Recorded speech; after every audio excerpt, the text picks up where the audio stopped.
So Chase is doing something very unique with their Ink Business Cash Card. Not only are they giving you a 10% bonus with a very small window that you need to jump on quickly, they're also making it a lot easier to obtain their original welcome bonus. So we're going to talk about those changes, go into a little bit of detail on them, while showing you everything else that's good about the cash card, score requirements, and if I even recommend it. Okay, first let's look at how the welcome bonus is easier to get now. So their welcome bonus is $750 cash back.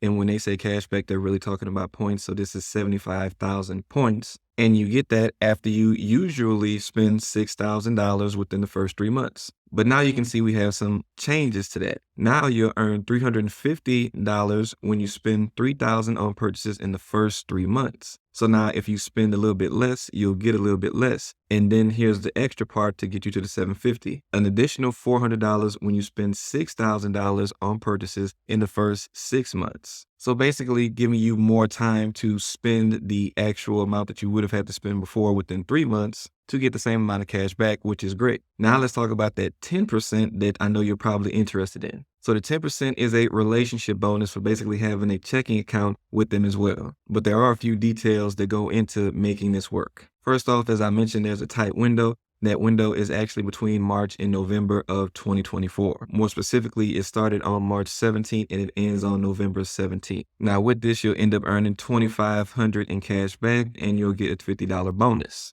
Now to qualify for this, you must be authorizing officer of your company. The bonus is going to be based off of the money that you have spent within 12 months of opening this account. And the points only accumulate on the categories that they already have set for their 5%, 2%, and 1% categories, which we'll take a look at right now. And also, just so you know, this card does not have any annual fee, which is another bonus on top of these benefits. Now, in all of these categories, you're going to earn cash back of up to $25,000 per year. So that's the limit. And that's outside of the 1% cash back on everything. But if you look at the 5% cash back, the categories that you must spend on are going to be office supplies, internet, cable, and phone services. And that's how you qualify for that 5%. So if you spend a lot of money on office supplies and those, regular business bills, then you'll be really happy with this card. Also on the 2%, this will be spent at gas stations and restaurants. So if you eat out a lot and of course everybody's getting gas, then you can benefit from that 2%. Not to mention they'll consider a credit limit increase every 6 months or sooner. And you also earn 5% cash back on Lyft rides. And this is through March 2025. So if you do a lot of travel and you get Lyfts or, maybe in your business you use Lyft a lot for some reason, then you can get a 5% cash back on your Lyft rides as well.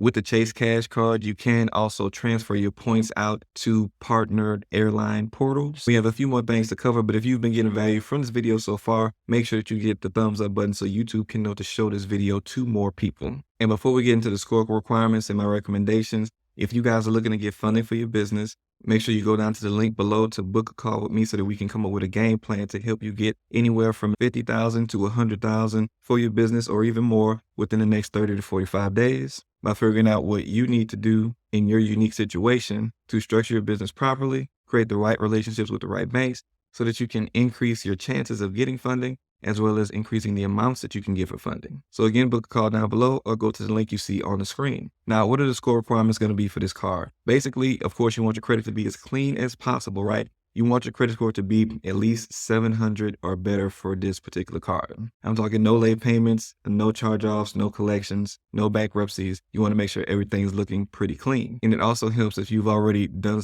a good job of building up credit as well, maybe using other credit cards in the past. Now, I'm curious, does this offer really sound like a better deal to you that makes you want to try to get it? Go ahead and leave that down in the comments below what you think about this offer and these changes that they made to the welcome offer to try to make it a little more easier to obtain. So do I recommend this card? I definitely do recommend this card. All of the different bonus categories that they have, plus that extra 10% on top of the bonus. And if you do spend a lot on, office supplies, Lyft rides, if you go to the restaurants a lot, the fact that they have the gas bonus there as well. This is something that a lot of people can use and get points from. Not to mention the fact that they don't have an annual fee. But there is another card that you should consider as well. And that is a step up from this card, which is going to be the Ink Preferred card. So now I'm going to send you to a video on that if you want to see if that's going to be a good fit for you as well. Because you can combine these points and use them within the Chase ecosystem of points. Or if your credit isn't where it needs to be for you to get either, go to this series of videos to learn how to get your credit to a better place. And I'll see you in the next video.